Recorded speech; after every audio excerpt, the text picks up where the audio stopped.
In this video, I'm going to show you guys how I made a print with a digital file using a cell phone.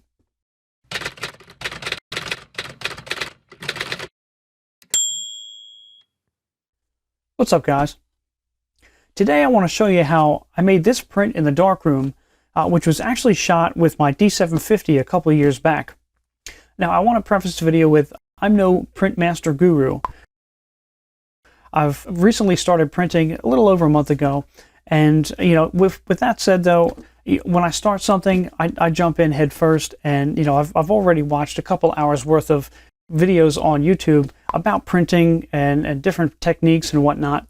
And actually, one of the videos that I was watching, and it was a lady talking about different types of paper, fiber base, and what's good for when and why and all that jazz. But she kind of went off on a tangent, and she was talking about printing in the darkroom with her cell phone. And I thought, that's kind of a pretty cool idea. So I researched more into it. And there was just a couple tutorials out there, a couple written blog things, and a few videos. And I thought, once I figured out how to do it in my own darkroom, I thought that would be kind of something cool to share, because going through the whole process of how to prepare your image and then actually taking and showing how to use the cell phone might be beneficial to some people. So I'm going to break it up into kind of three sections. The first section is what's pretty much widely available on the net, is how to set your phone up. The following section would be, I'm going to jump into Photoshop, show you guys how I kind of work with the image to get it to how I needed it, because initially I just used one of those apps. They have kind of a positive to negative app that you can get, but that didn't work for me because I had a lot of light spill. And so I had to kind of tweak that, and I thought, you know what, that might be worth including in the video. So I went ahead and I recorded that as well. And then finally, we'll jump into the darkroom, and you'll see just how everything is set up so you can go ahead and print off your cell phone.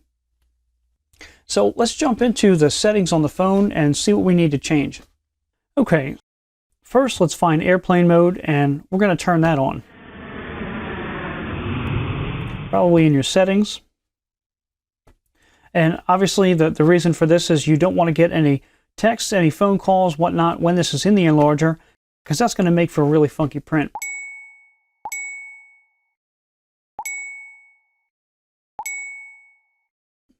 So go ahead and turn on your airplane mode. Then we have to change the screen timeout and the display brightness. So I already have my screen timeout here is on 10 minutes. Usually I'll keep it on 1 minute, but I was just printing off this, so 10 minutes, should be good.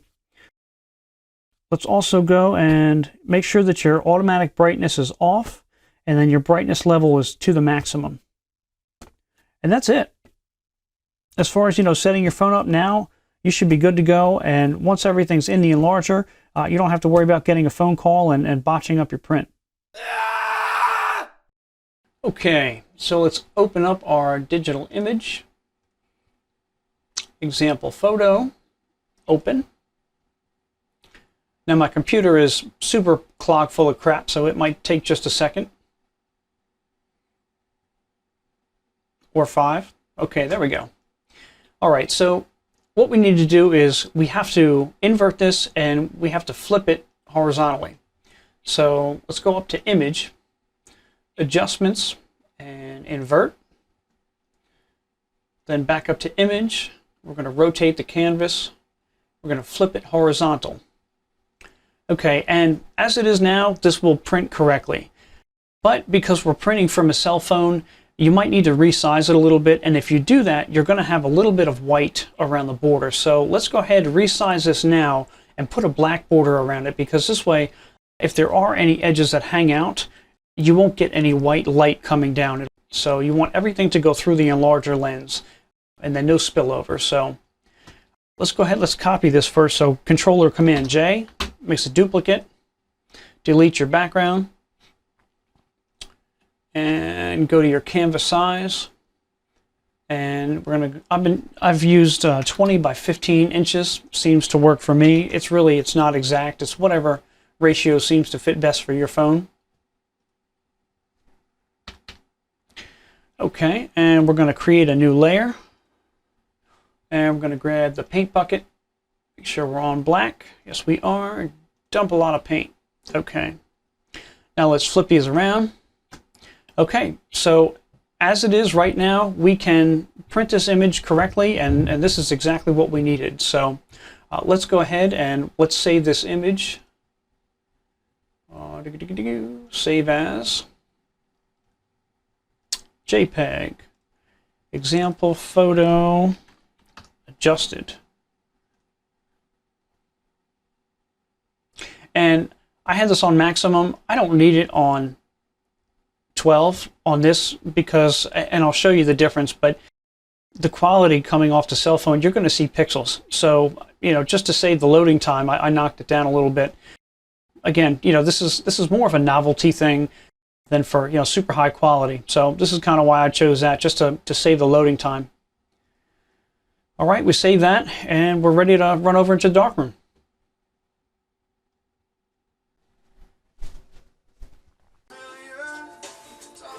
All right, let's make sure that our lens aperture is open all the way. We need as much light coming through as possible.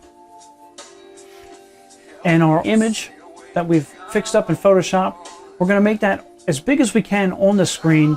Obviously, we don't want anything cut by the enlarger or cropped by the enlarger. The reason that the image needs to be so large is because if you have a smaller image on the screen, you're actually going to be blowing up the pixels as well. Kind of like this.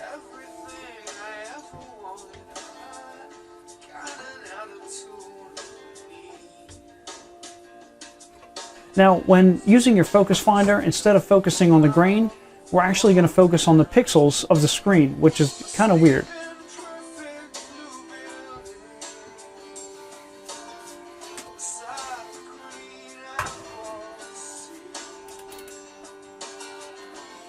Now, I don't have a lens cap for this particular lens, so I'm going to have to shimmy around. I'll use my hand to block the light, and then looks like I'm going to fumble around like a monkey with the other one and try to pull out my test strip.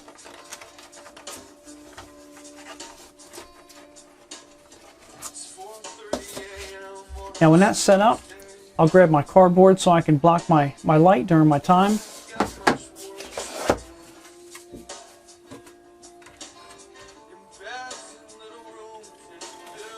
Now I'll open my aperture up, make sure that that's as bright as possible. Now I'll go ahead and I'm going to start to expose. And my test time here was 10 seconds, 15 seconds, and 20 seconds. And of course, you know, your times might vary depending on your image, of course.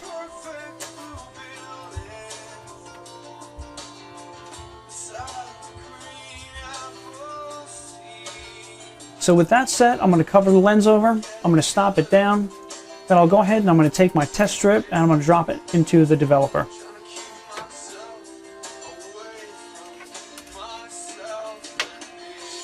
I'll develop this normally, and then when you find your correct exposure time, you basically just repeat the process and print as you normally would. So that about wraps it up, guys. As you can see, there's really not too much different than if you were going to print off of a negative. You know, there's a couple things that you need to do to prep your image and to prep your phone and stuff like that, but the printing process, you know, is the same. So it's kind of a novelty anyway. You know, I don't know that I would go and I'd rock an exhibition off of prints like this because you do have, the bottom line is you do have tiny pixels. You know, it's not like a beautiful grain on a medium format that when you look at it's very pleasing. Nope, you've got dots, and the dots are in lines, and the dots are in order on a whole single, you know, but it is what it is. It's kind of fun. It's something neat to try. I don't know that after this I would do it again. You know, if I want a digital photo printed, I'm just going to send it out to a print shop and get a nice print back. I mean, but this one's kind of fun to experiment. It might be something that you'd want to try just to say you've done it, you know, as just for the fun of it. If this video was helpful, or if you enjoyed watching, if you could do me a favor and give it a thumbs up. And if you haven't subscribed, you know, please go ahead and do that, and you'll get notified anytime we release something. Every couple days we're coming out with videos. Some are how-tos like this, others are overviews or camera reviews on analog stuff. Everything's pretty much film photography related, so if that's your kind of thing, go ahead, subscribe, and you'll get the latest and the greatest. Until next time, we'll see ya.